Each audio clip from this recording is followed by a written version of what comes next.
భక్తులందరికీ మహాశివరాత్రి శుభాకాంక్షలు. మహాశివుని యొక్క ఆరాధనతో పాపాలు నశించి మనసుకు శాంతి కలుగుతుందని పురాణాలు చెబుతున్నాయి. మహాశివరాత్రి రోజు జాగరణ, అభిషేకం, ఉపవాసం, జపం చేయడం ఎంతో విశేషమైనటువంటి గొప్ప ఫలితాన్ని ఇస్తుంది. అన్ని పాపాలు నశిస్తాయి. సకల సౌఖ్యాలను అందించే ఈ పవిత్రమైనటువంటి మహాశివరాత్రి యొక్క మహిమ ఏమిటి? ఈ పండుగ వెనుక ఉన్నటువంటి అద్భుతమైనటువంటి కథ ఏమిటి? పదండి ఇప్పుడు తెలుసుకుందాం.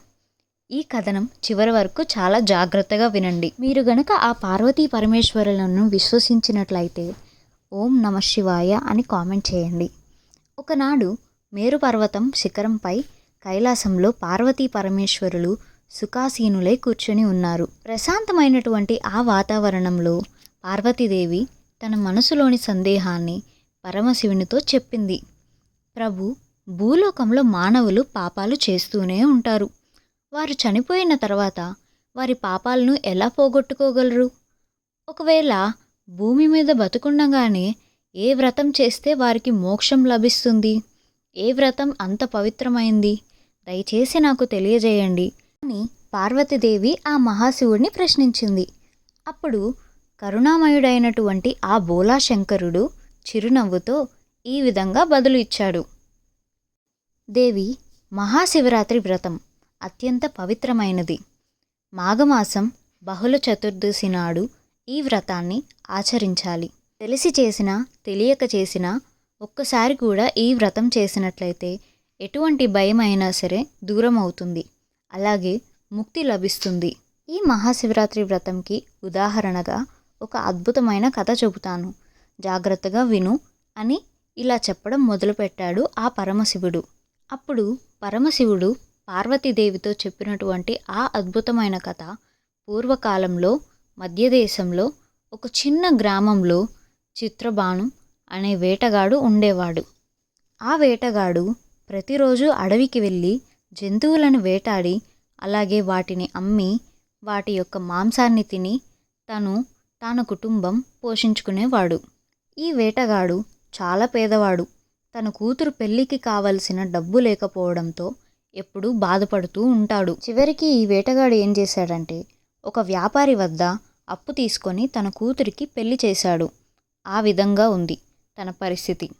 కానీ నిర్ణీత సమయంలో అప్పు తీర్చలేకపోవడంతో కోపగించిన ఆ వ్యాపారి అతన్ని పట్టుకొని చెరసాలలో బంధించాడు. ఆ రోజు యాదృచ్ఛికంగా మహాశివరాత్రి. చెరసాల వద్ద పండితులు భక్తులకు శివపురాణ కథలు వినిపిస్తూ ఉన్నారు. చిత్రబానుడు కూడా ఆ పవిత్ర శివకథల్లో శ్రద్ధగా విన్నాడు. అసలుకి ఈ వేటగాడికి ఈ కథలు వినడం పైన పెద్దగా ఆసక్తి లేదు. కానీ వేరే గత్యంతరం లేక ఆ మాటలు తన చెవిన పడుతూనే ఉన్నాయి. ఇక సాయంత్రం అయినప్పుడు వ్యాపారిని బ్రతిమలాడుకున్నాడు. కాళ్ళ మీద పడ్డాడు. దయచేసి నన్ను ఈరోజు వదిలేయండి అని ఆ వ్యాపారి కాళ్ళ మీద పడ్డి ఏడుస్తూ అడిగాడు. రేపటికల్లా మీ అప్పు మొత్తాన్ని తీర్చేస్తాను అని ఎంతగానో వేడుకున్నాడు. ఆ వ్యాపారి అతని మాటని నమ్మి వదిలేశాడు.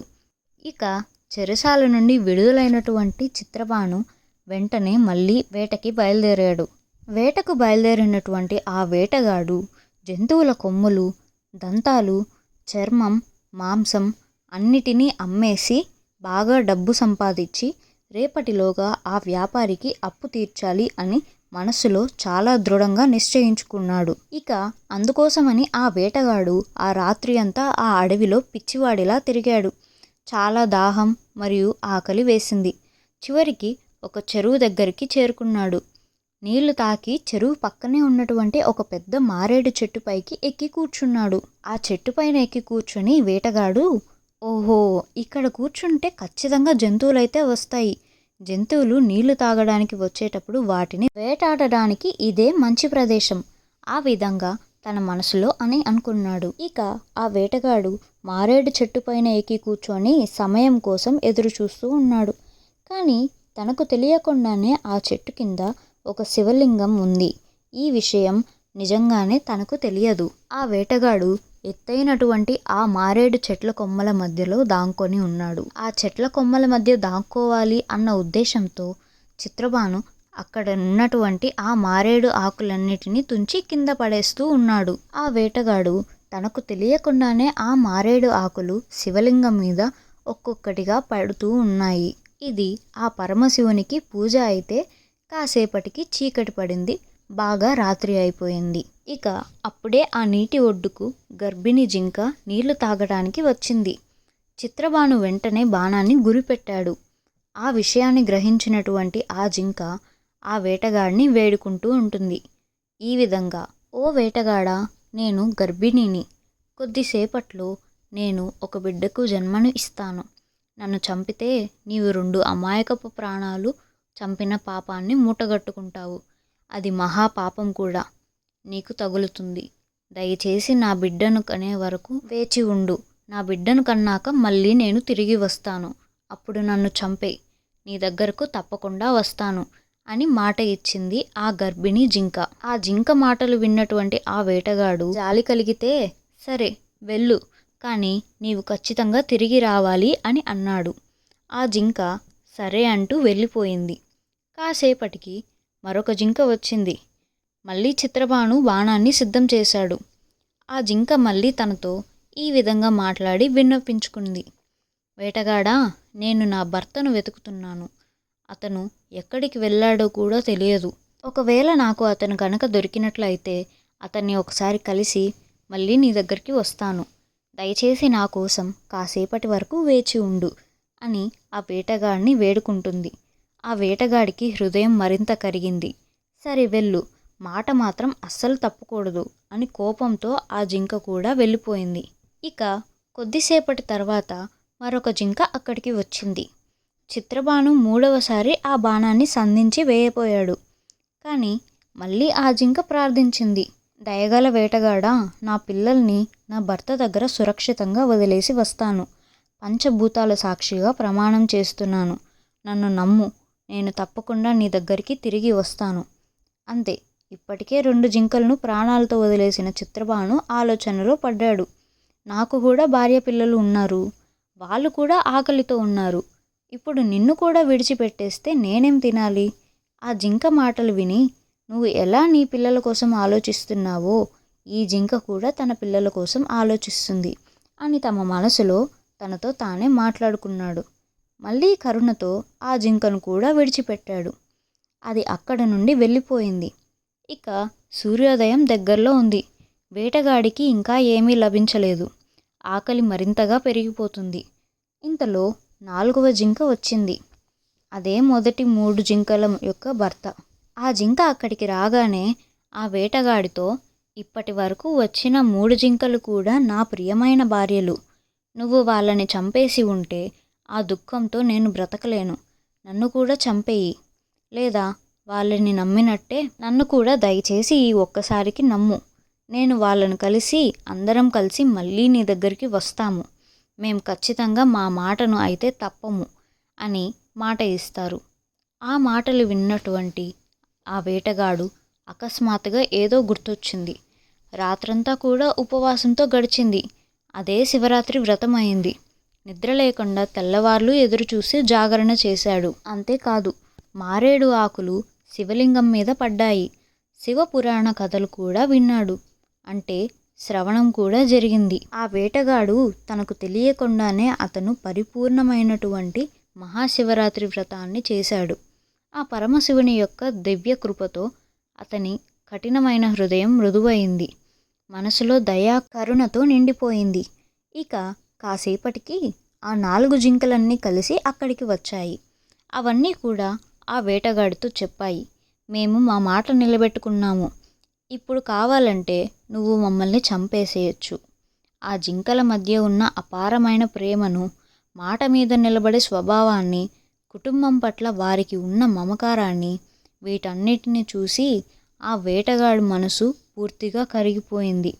ఇక చిత్రబానుకు పూర్తిగా జ్ఞానోదయమైంది. అతని కళ్ళల్లో నుండి కన్నీళ్లు కారాయి. హృదయంలో ఉన్నటువంటి హింసాభావం పూర్తిగా పోయింది. వెళ్ళండి, నేను ఇకపై ఎప్పుడూ హింసించను. నాకు ఈరోజు జ్ఞానోదయమైంది. మీ ప్రేమ నాకు జీవిత పాఠాన్ని నేర్పింది అని ఆ 4 జింకలు కూడా ప్రేమతో ఉదార స్వభావంతో విడిచిపెట్టాడు. ఈ దివ్యమైనటువంటి దృశ్యాన్ని దేవలోకం నుండి దేవతలు చూస్తూ ఉన్నారు. ఇక వారు ఆనందంతో పుష్పవర్షాన్ని కూడా కురిపించారు. ఆకాశం నుండి ఒక దివ్యమైనటువంటి పుష్పక విమానం దిగి వచ్చింది. అది చూసి ఆశ్చర్యపోయి ఆ వేటగాడు అలాగే ఆ 4 జింకలు అందరూ కలిసి ఆ పుష్పక విమానంలోకి ఎక్కి శివలోకానికి చేరుకున్నారు. పరమశివుడు ఈ కథను చెబుతూనే పార్వతీదేవితో ఇలా అన్నాడు. ఆ మహిమను చూసావా దేవి? స్వచ్ఛమైన మనసుతో నన్ను పూజించే వారికి పాపాలన్నీ నేను తప్పక తొలగిస్తాను. జన్మ జన్మల పాపాలు క్షణంలో భస్మమవుతాయి. మహాశివరాత్రి వ్రతానికి అంతటి గొప్ప ఫలితం వస్తుంది.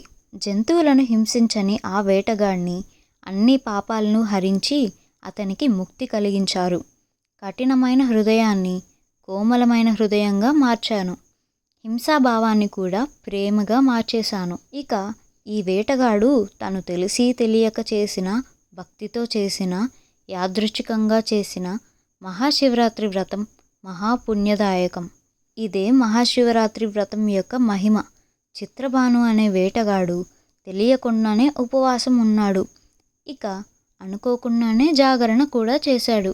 యాదృచ్ఛికంగా శివలింగం మీద ఆకులు పడ్డాయి. ఇదంతా తాను తెలిసి చేసుండకపోవచ్చు, కానీ యాదృచ్ఛికంగా జరిగినా కూడా తాను ముక్తి పొందాడు. ఇది ఆ పరమశివుని యొక్క అనుగ్రహానికి ఒక గొప్ప సంకేతంగా చెప్పుకోవచ్చు. మరి ఆ మహాశివరాత్రి నాడు మనం ఏం చేయాలి? ఉపవాసం మొత్తం రోజు ఉండాలా, లేదా ఒక పూట భోజనం, జాగారం రాత్రంతా కూడా మేల్కొని ఉండాలా? పరమశివుని పూజ, బిల్వపత్రాలు వాటితో ఆ పరమశివునికి పూజ చేయాలి. శివనామస్మరణ, ఓం నమః శివాయ అనే పంచాక్షరి మంత్రాన్ని ఆ రోజంతా కూడా జపించాలి. శివకథలో శ్రావణం శివుని యొక్క మహిమ. ఆ మహిమను సంబంధించిన గ్రంథాలు అన్నిటినీ వినటం, అది కూడా అద్భుతమైనటువంటి ఫలితాలను ఇస్తుంది. ఇక శివరాత్రి వ్రతం యొక్క ఫలితాలు కనుక చూస్తే జన్మజన్మల పాపాలన్నీ కూడా తొలగిపోతాయి. ఈ జన్మజన్మల పాపాలు కూడా క్షమించబడతాయి. అంతేకాదు యముని యొక్క భయం కూడా దూరం అవుతుంది. ఆ పరమశివుని యొక్క కటాక్షం లభిస్తుంది. ఓం నమః శివాయ, శివోహం శివోహం. ఆ పరమశివుని యొక్క కృప మనందరిపైన ఉండుగాక. హరహర మహాదేవ శంభో శంకర. ఈ కథను భక్తితో విన్నవారికి, చదివిన వారికి సకల పాపాలు తొలగి ఆ పరమశివుని యొక్క అనుగ్రహం లభిస్తుంది. వారి కుటుంబంలో సుఖ సంతోషాలు వెల్లివిరుస్తాయి. ఇక వారు జీవితంలో శాంతి సంపదలు కలుగుతాయి. ఓం నమః శివాయ అనే పంచాక్షరి మంత్రాన్ని కింద కామెంట్స్ రూపంలో రాయండి. అలాగే ఈ వీడియో గనక మీకు నచ్చినట్లు అయితే లైక్ చేసి షేర్ చేయండి. ఇలాంటి మరెన్నో ఆధ్యాత్మిక పరమైన వీడియోల కోసం ఇప్పుడే మన ఛానల్ని సబ్స్క్రైబ్ చేసుకోండి. ఓం నమః శివాయ. కైలాసంలో ఉన్నటువంటి ఆ పార్వతీ పరమేశ్వరుల యొక్క అనుగ్రహం మీ అందరిపైన ఉండాలని మనస్ఫూర్తిగా కోరుకుంటున్నాను. సర్వేజన సుఖినో భవంతు.